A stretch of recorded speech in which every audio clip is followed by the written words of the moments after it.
é o Evangelho segundo Jesus, o Cristo, o Verbo encarnado, a palavra criadora, a voz que tirou tudo do nada e tornou as existências possíveis.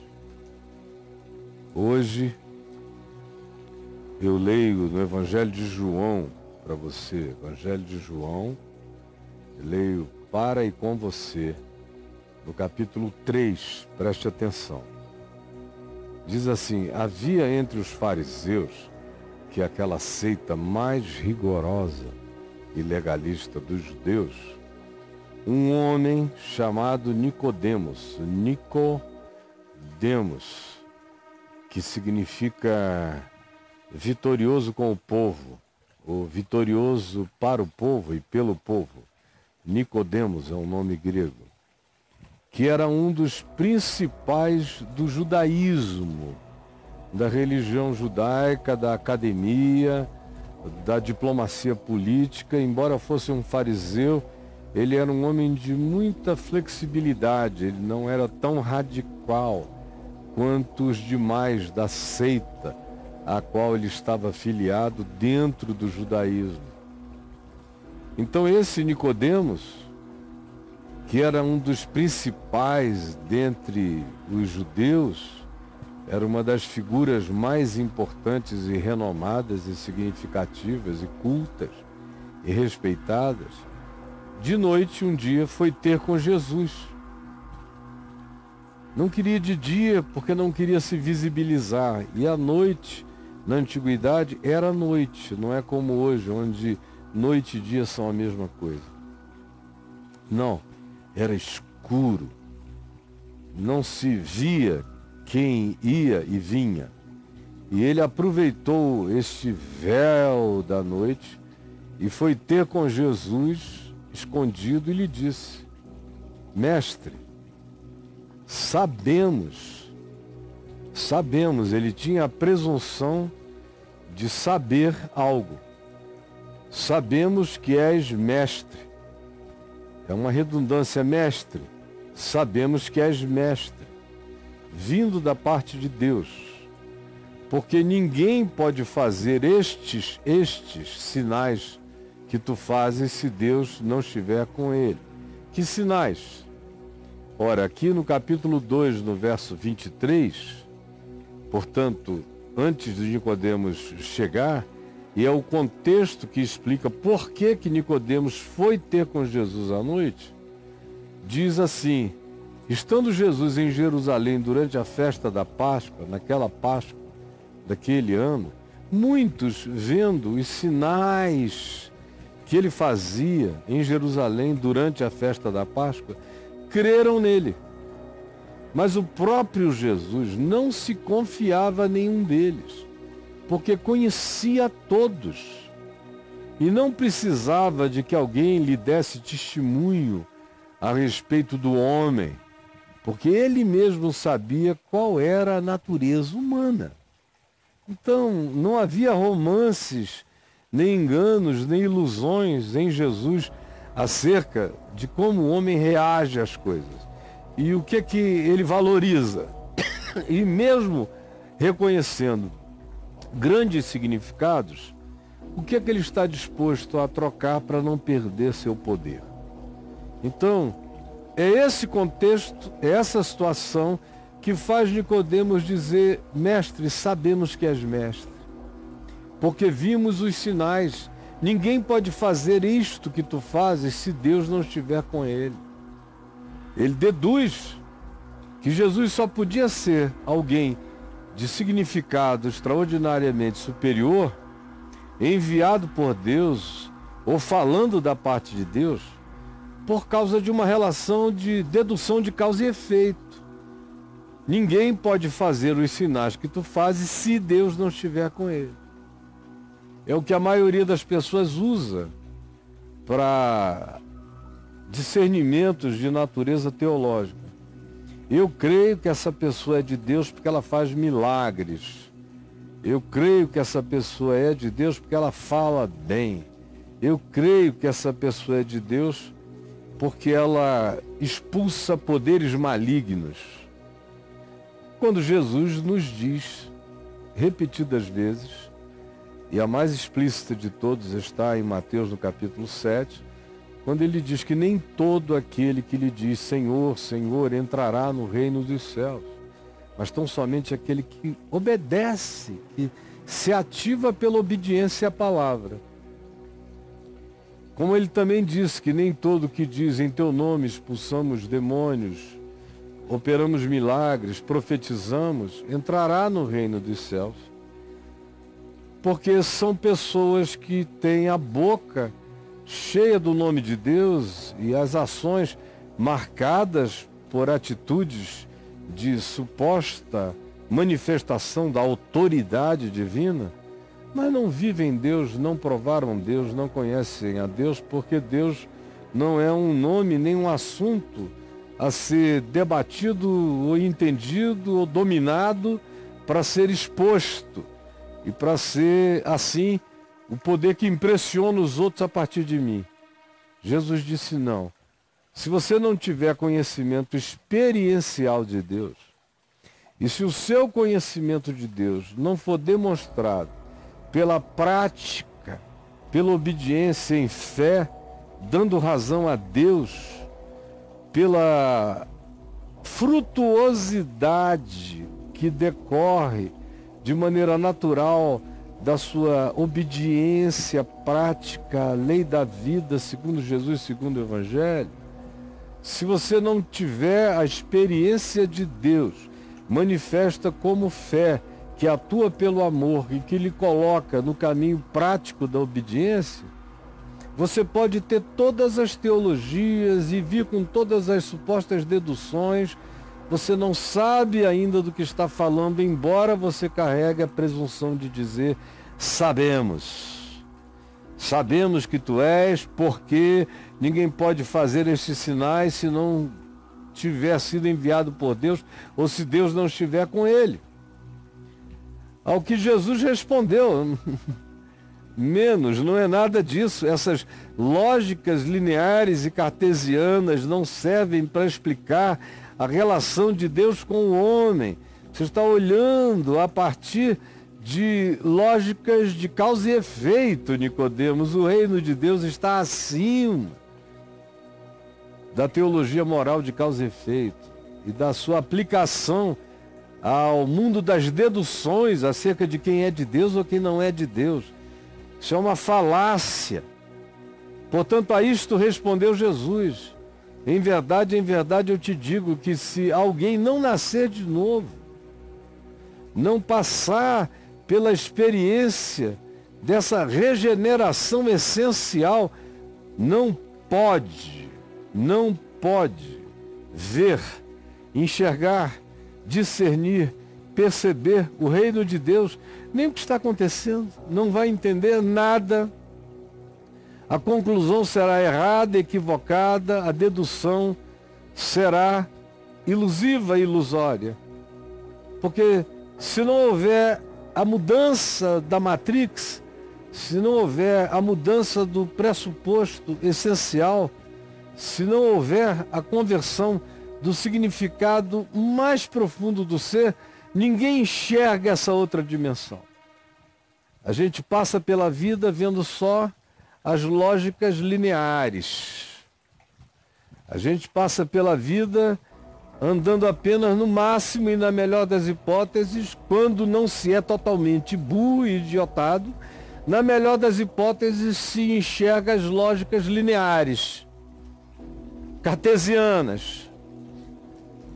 Sabemos que tu és de Deus, porque o que tu fazes é maravilhoso, é fantástico, é extraordinário. Logo, só pode ser alguém que tem algum pacto com a divindade. Jesus disse não.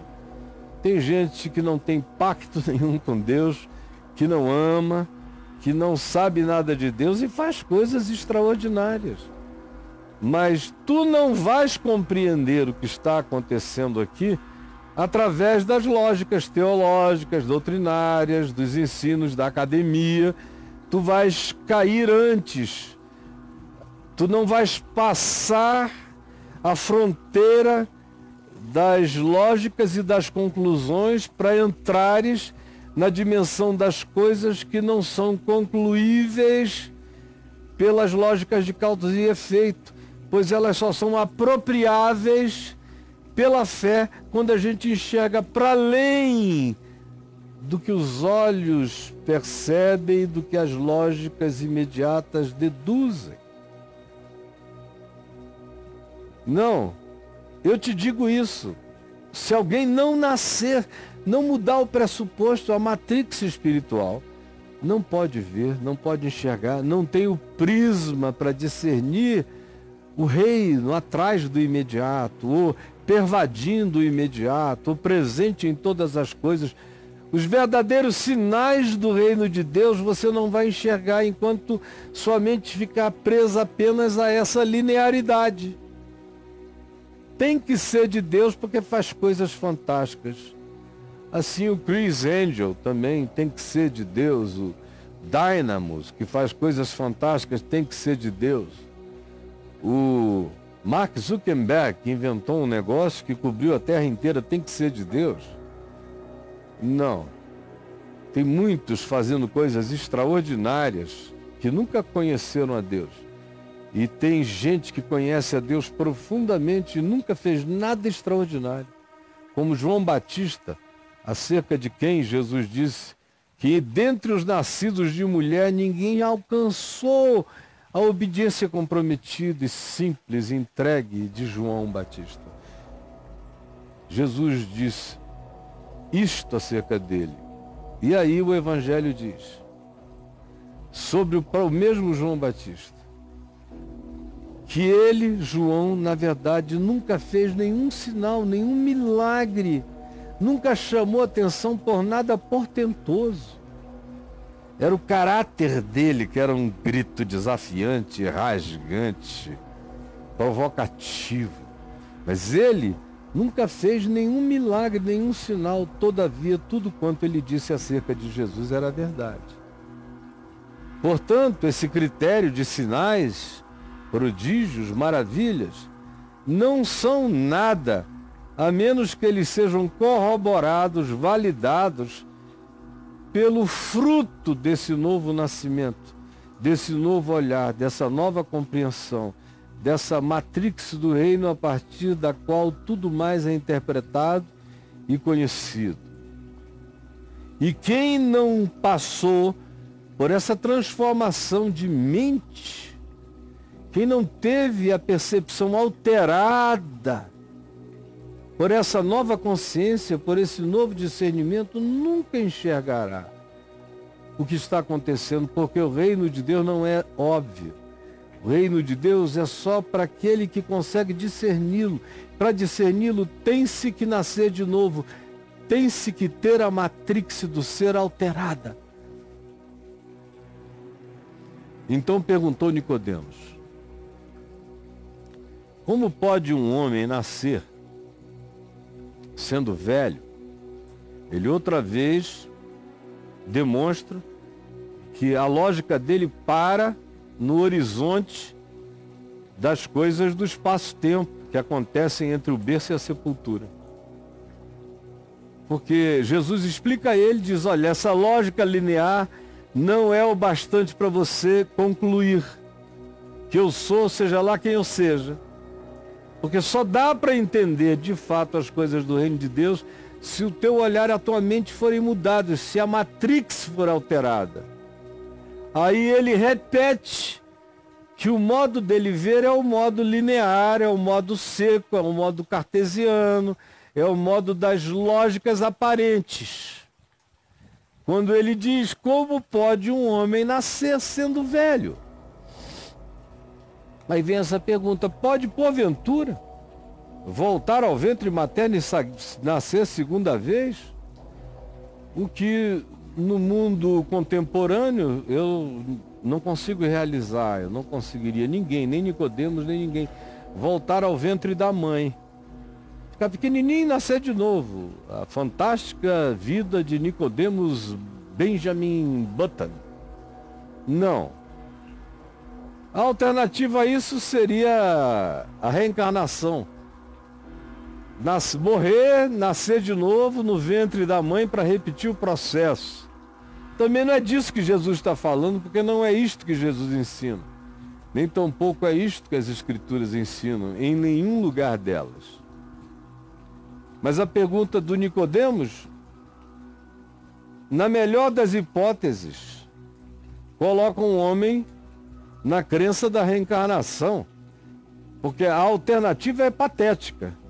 É um homem já idoso voltar ao ventre da mãe e nascer segunda vez, que é o que essa lógica cartesiana levaria alguém a concluir. Só dá para nascer de novo nesse mundo se ficar criança de novo e nascer no ventre da mãe. Ou se o indivíduo tiver uma doutrina transcendental, dizer só se for pela via da reencarnação. A mãe morrendo e ele também, e numa reencarnação voltando a serem duplas, mãe e filho começando tudo outra vez, o que é também uma fantasia a qual a Escritura não dá nenhuma corroboração ou validação.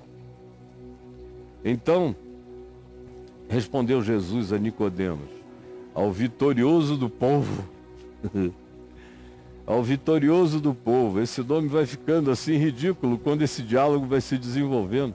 O mestre, o fariseu rigoroso, cheio de obediências, ao mesmo tempo em que é cheio de cultura acadêmica e teológica e doutrinária, mas não consegue dar esse salto. Está preso e condicionado a esse mundo das lógicas lineares e cartesianas.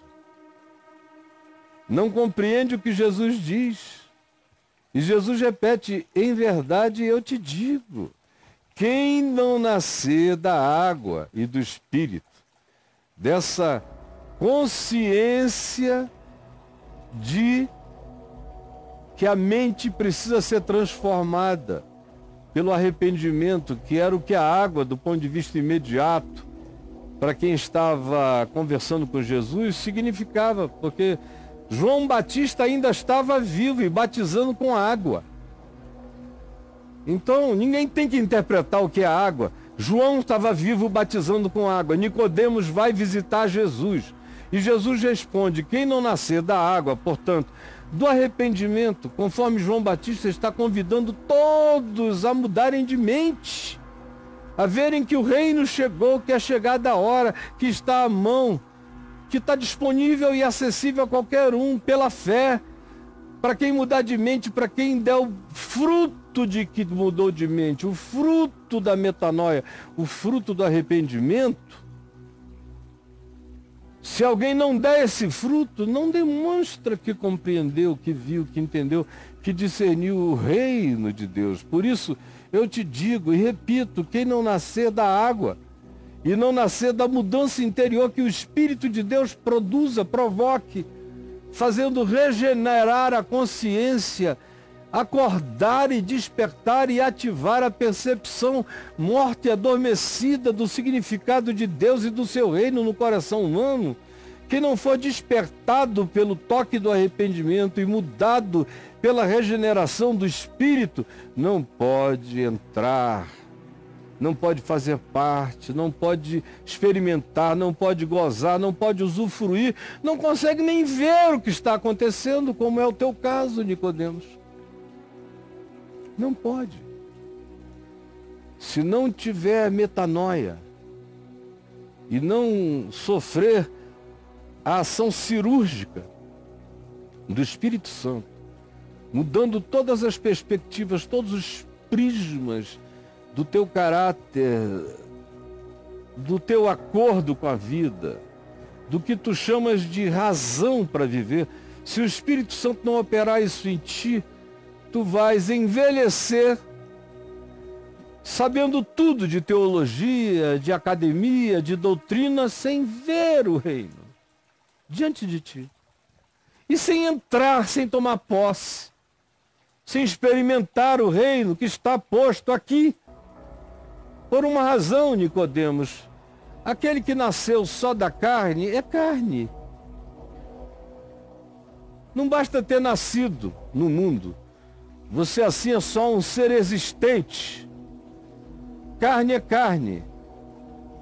Mas o que é nascido do Espírito Santo, do Espírito de Deus, da consciência de Deus, do arrependimento, da decisão por uma vida nova, aquele que é nascido da regeneração, do despertamento que vem do Espírito, ilumina o ser, desse ativamento para a obediência do Evangelho em fé, por amor na vida.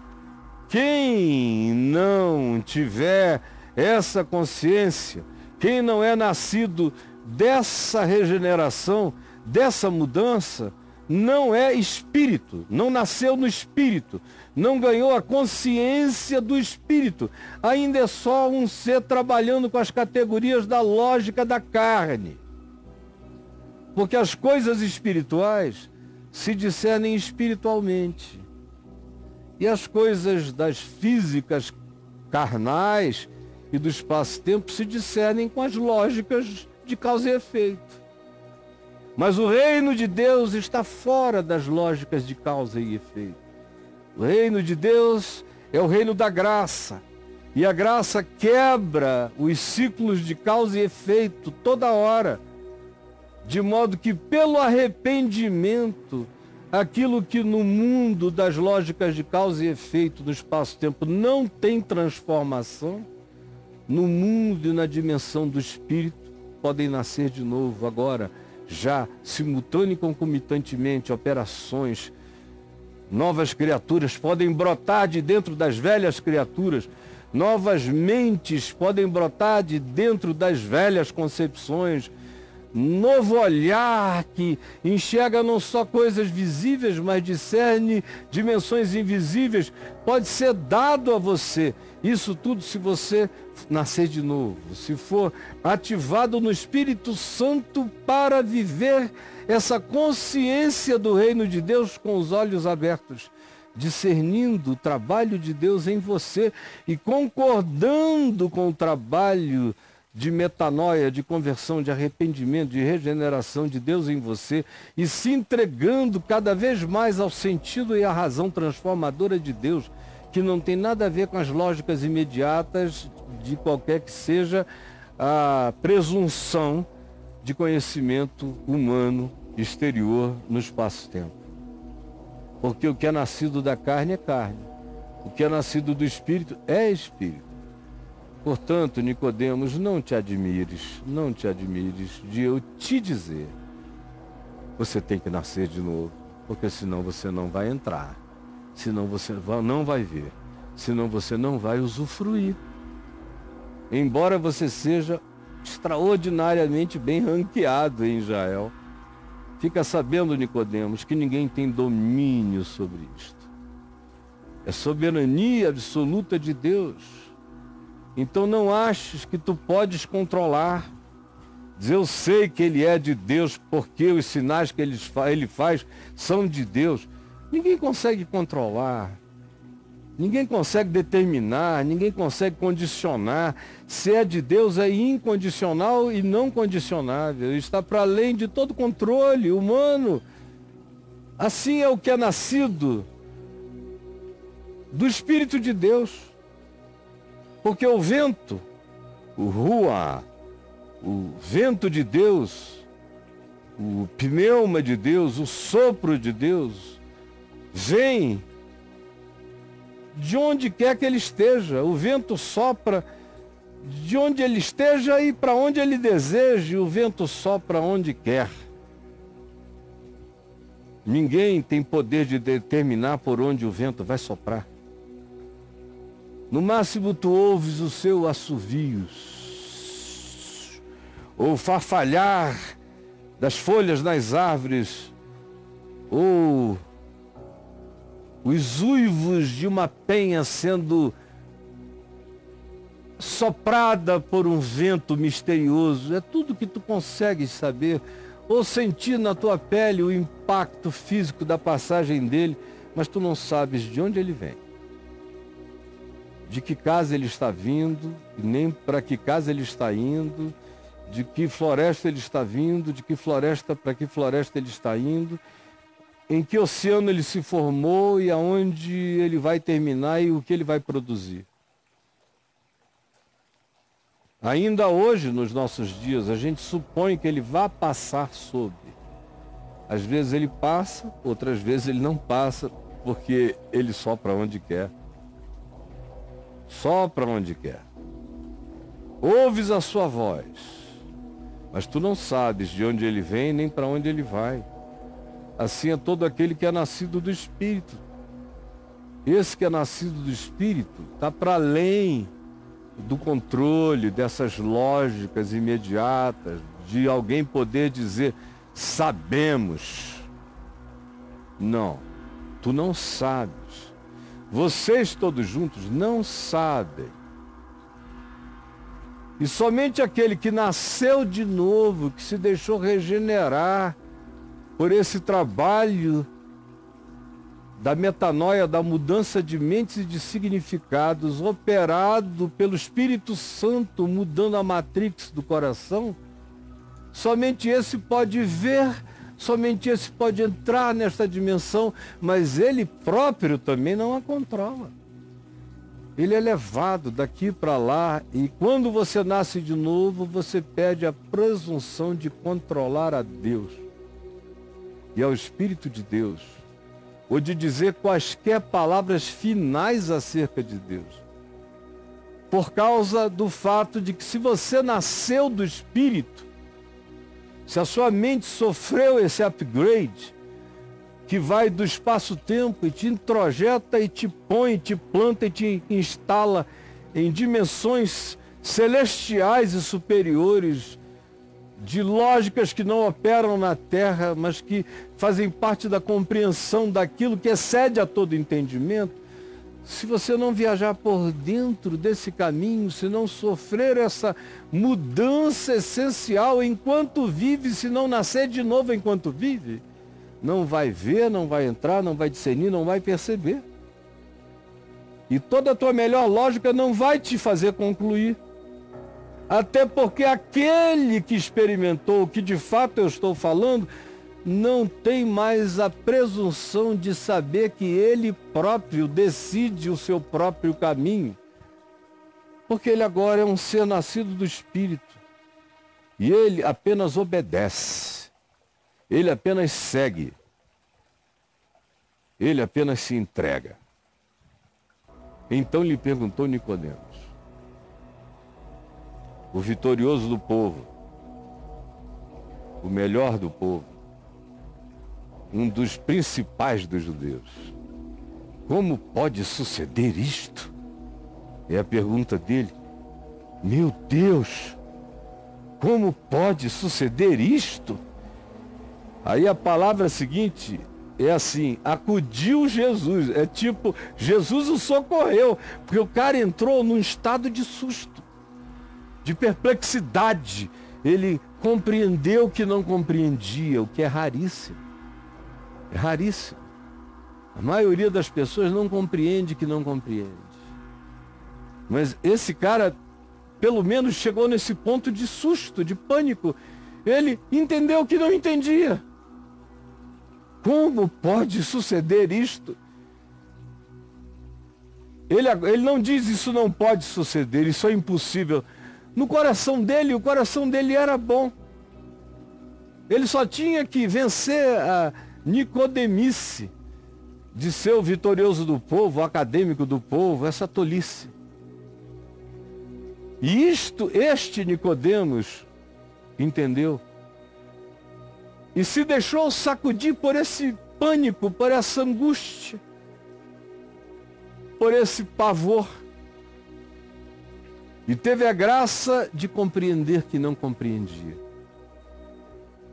E de expressar com veemência seu pânico da sua mais absurda ignorância.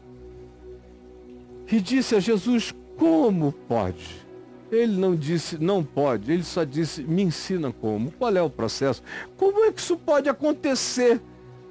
Em outras palavras, ele está dizendo: eu quero que isso aconteça também comigo. Mas como é assim? Como pode acontecer? Jesus o socorreu, porque o mestre estava angustiado. E olha o que Jesus lhe disse: Qual é a consolação de Jesus? É derrubar de vez a ilusão do homem. A consolação de Jesus é derrubar de vez a ilusão humana.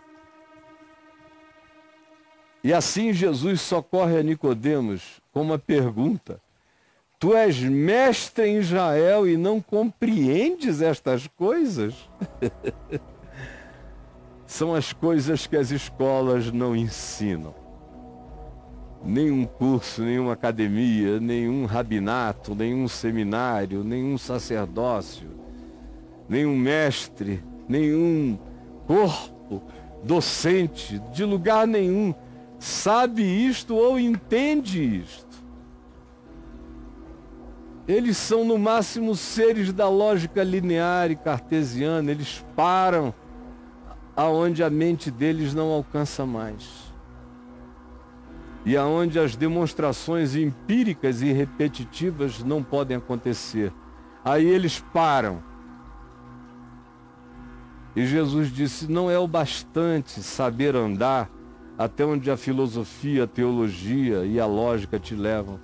Você tem que transcender a filosofia, a teologia e a lógica e entender as coisas que as escolas não ensinam. Tu és mestre em Israel e não compreendes estas coisas simples, básicas. Mas na realidade, a fala, a pergunta de Jesus tinha a intenção de liquidar de vez a ilusão do mestre, a ilusão do pensador, do teólogo, do filósofo, do doutrinador, do que pensa que pelo seu muito saber ele conclui alguma coisa, quando na realidade todos os saberes me levam a saber que eu não concluo definitivamente nada e que todo o meu saber é apenas de absoluta relatividade e que ele será substituído em tempo, porque não passa ainda do que apenas se palmilha na experiência tateante das lógicas lineares e cartesianas que vão sendo vencidas por realidades maiores e mais esmagadoras, para não mencionar a dimensão espiritual que está para além das coisas que se pode compreender com os sentidos e tem a ver com aquelas coisas que excedem a todo entendimento. Se o indivíduo nesse ponto der razão a Deus definitivamente, existem coisas e a maioria das realidades espirituais habitam essa dimensão aonde o melhor do meu pensar não penetra, o melhor do meu intuir não alcança, o melhor do meu concluir não conclui. E essa seria a minha melhor inteligência, seria concluir e discernir a inconclusividade das minhas conclusões e assim me quebrantar. Se eu não chegar aí, e se eu aí não for levado e aí não alcançar pela pulsão, pelo trabalho do Espírito, me dando esses socos de luz para eu entender alguma coisa, se eu não admitir a minha presunção e não concluir com o meu não poder concluir, para me manter aberto, para então nascer de novo, nada dessa dimensão do Espírito, do reino de Deus será ativado, será despertado, será acordado dentro de mim. Porque em verdade eu te digo, disse Jesus a ele, que nós dizemos o que sabemos. É o papo de todo mundo fala do que aprendeu, do que sabe, do que estudou, se apresenta dizendo o que sabe, eu sou isto ou aquilo. E testificamos aquilo que nós dizemos temos visto. É até onde a gente pode ir. Contudo, eu dizendo o que eu digo, porque eu sei o que eu sei, e mesmo eu testemunhando o que eu tenho visto, você e a maioria não podem aceitar o meu testemunho. Não aceitam o meu testemunho. Ficam concluindo com as conclusões do que apenas vocês experimentaram. E vocês não irão dar o passo além se vocês não puderem crer naquele que viu, naquele que soube, e soube não porque aprendeu com os mestres, mas porque foi ensinado pelo Pai e porque se apropriou de tal modo que isso agora é seu, como tudo isso que eu digo, faço e falo é meu. Se você não aceitar esse testemunho, você não vai ter acesso ao que eu estou falando. Se a palavra que sai da minha boca não for acolhida por você, se o meu testemunho, se as minhas conclusões sobre a falência das conclusividades humanas não forem entendidas e você não se render, não baixar a guarda e não aceitar a palavra e o testemunho das coisas que eu sei e tenho visto do meu Pai, você não vai ver o reino de Deus. Porque se tratando até mesmo de coisas terrenas, do testemunho que eu dou, da conversa possível, do diálogo intabulável, usando os códigos de compreensão que eu estou usando para fazer-me entender. Se você não me entender nem nesse nível da minha explicação aqui e agora para você, como é que você vai conseguir crer nas coisas espirituais, celestiais? Aceita pelo menos a incapacidade que tu tens de concluires sobre as coisas celestiais, as coisas do reino de Deus, as lógicas do Espírito Santo que estão para além do teu poder de alcançar e que são as manifestações que a gente recebe pela fé, e justamente são elas próprias que nos transformam, que nos fazem nascer de novo, que nos ativam e nos regeneram por uma nova percepção. Assim, se tratando de coisas terrenas, não me credes? Como crereis se eu começar a falar das celestiais? Ora, Nicodemos, ninguém subiu ao céu até hoje.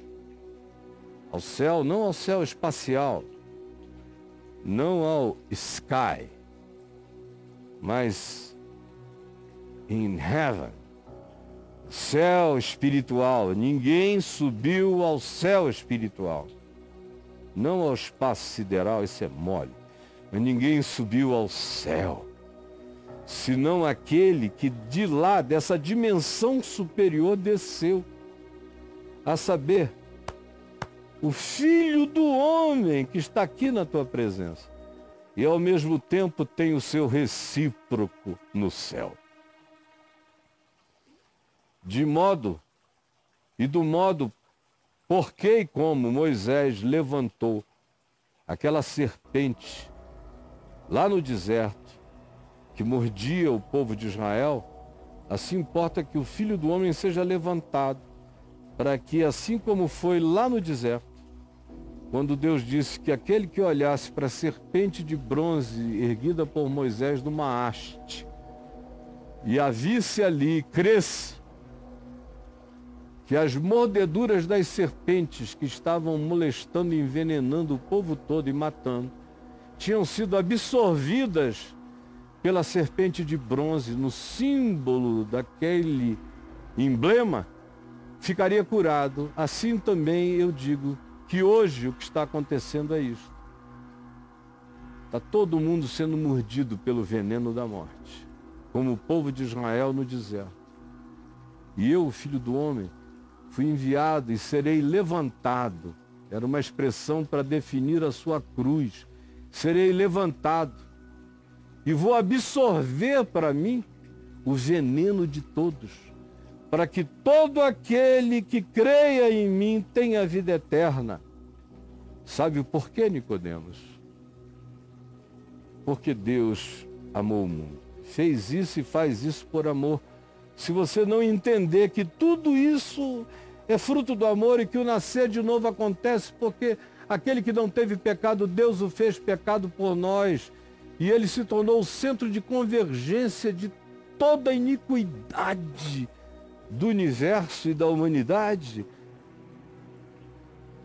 porque Deus fez convergir tudo para ele.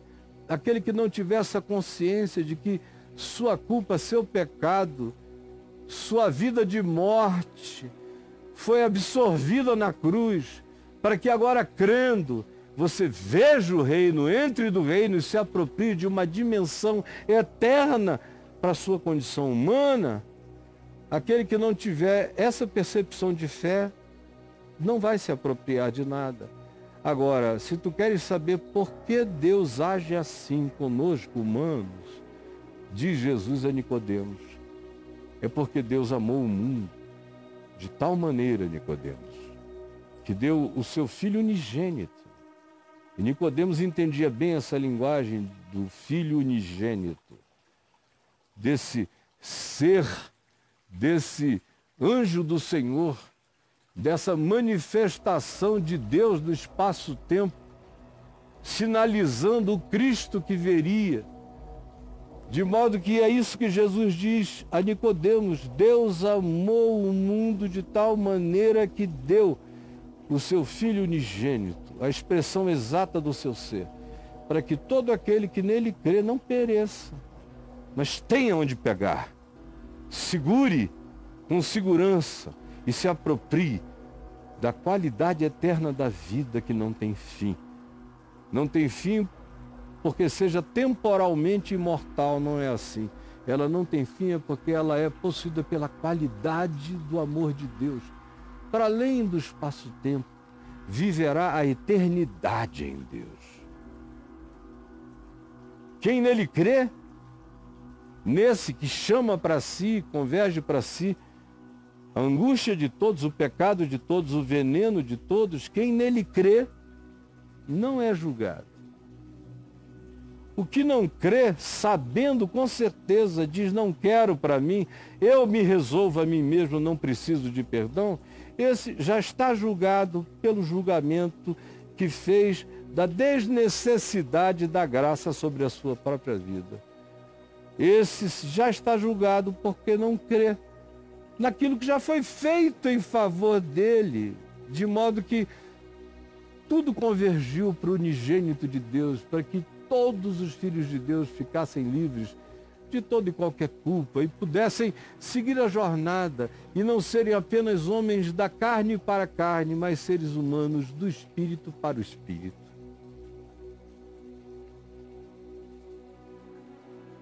O julgamento é este, Nicodemos. E Nicodemos está ouvindo que a luz veio ao mundo. E a luz está aqui. Você veio me visitar de noite. À noite tu vieste ao encontro do sol nascente das alturas. O julgamento é este, que a luz veio ao mundo. E os homens amaram mais as trevas do que a luz, Nicodemos. Olha a luz aqui. E tu vens me visitar à noite porque tu tens medo do julgamento dos homens. Mas o julgamento é este. A gente tem que decidir se a gente ama a luz ou ama as trevas. A gente tem que decidir se a gente ama mais as trevas do que a luz. E se a gente ama a luz, a gente não pode amar mais a luz do que as trevas. A gente que ama a luz não ama as trevas. E por que que alguns, vendo a luz, sabendo da luz, amam mais as trevas do que a luz? Jesus diz: é porque eles sabem que o seu modo de viver, de agir, é mau. E quem vivendo de modo mau, quem dando fruto do ódio, da inveja, da amargura, do ciúme, da disputa vingativa, da acepção de pessoas, do supremacismo, quem vivendo isto que é tão abominável diante de Deus, vai querer vir para a luz. Só deseja a luz aquele que, tendo intenções diferentes no coração, se sente atraído pelo fruto da luz, pelo que a luz propõe. Mas todo aquele que pratica o mal, quando vê a luz, foge da luz, porque sabe que se aproximar da luz, as suas obras serão manifestas, o seu ser ficará nu e descoberto, e eles querem continuar mascarados. E o interessante é que esse diálogo é com um homem que seguia Jesus de longe e que foi seguindo Jesus ocultamente, com medo do que os outros podiam dizer até o último momento, até depois da morte de Jesus. Ele estava ali, era um discípulo, e o Evangelho de João diz, era discípulo de Jesus, ainda que ocultamente. O julgamento é este, Nicodemos, que a luz veio ao mundo, meu filho, e os homens amaram mais as trevas do que a luz, porque as suas obras eram más. Pois todo aquele que pratica o mal aborrece a luz e não se chega para a luz, é óbvio. Se um cara todo leproso de maldade vai querer entrar numa sala iluminada, ele quer as trevas ou a sombra que não permita o discernimento nítido de quem ele seja. Assim a maioria vive, porque as suas obras são más. Pois todo aquele que pratica o mal não gosta da luz, aborrece a luz, aborrece o Evangelho, aborrece esta palavra e não se chega para a luz, a fim de que não sejam arguídas, questionadas as suas práticas e as suas obras. Quem pratica a verdade, todavia, pratica a verdade não é para ser conhecida. A verdade que se faz conhecer e não se faz praticar não é verdade. A verdade só se torna verdade pela prática. Quem pratica a verdade aproxima-se da luz a fim de que as suas obras sejam manifestas, porque são obras de uma vida que acontece em Deus. Depois disto, ou seja, encerra aqui a conversa de Jesus com Nicodemos. Depois disto, foi Jesus com os seus discípulos para a terra da Judéia, ali permaneceu com eles e ali também ele batizava. Saiu de Jerusalém, não se retirou da Judéia, mas acabou a conversa com Nicodemos. E eu encerro a conversa com os meus Nicodemos hoje aqui. Jesus deu para entender tudo. Foi simples, foi rápido, mas deu para entender tudo. E eu te peço que aqueles que foram confrontados por esta palavra hoje sejam mais vitoriosos do que Nicodemos, do que esse homem cujo nome significa a vitória do povo, o vitorioso, que tinha assim um nome tão glorioso, mas andava escondido, seguindo nas sombras, à noite, em oculto. Permite que o tapa da verdade, o rasgar do leão de Judá no peito, no espírito da gente, seja tão poderosamente forte e convincente, que muitos hoje decidam sair da sombra e botar a cara para fora, para a vida, nascidos de novo para uma nova vida, sem medo de ser, vivendo e praticando com coragem o manifestar do Evangelho na luz. É o que eu peço que aconteça agora, em nome de Jesus. Amém e amém.